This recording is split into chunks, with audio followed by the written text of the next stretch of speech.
Money makes people weird.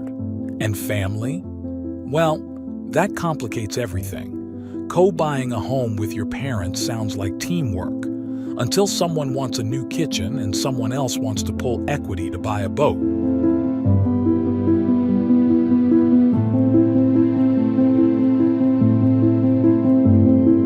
But in 2025, this is happening more and more. Rising prices, stagnant wages, aging parents. And here you are, house hunting together like you're picking out a Netflix show.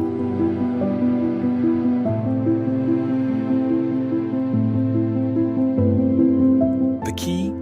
Clarity. Who owns what? Who pays what happens when someone wants out?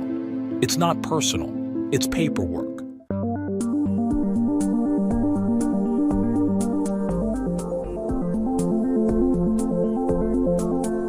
And if you skip the hard questions now, they'll come back to haunt you when the roof leaks and no one remembers whose name is on the insurance.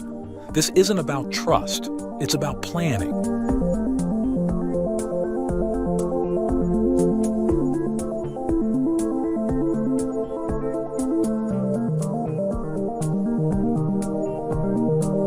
Buying a house with family can be beautiful. Just make sure your foundation isn't just concrete. It's legal, fair, and built to last. Connect with a lifestylevideos.com real estate pro today for more information.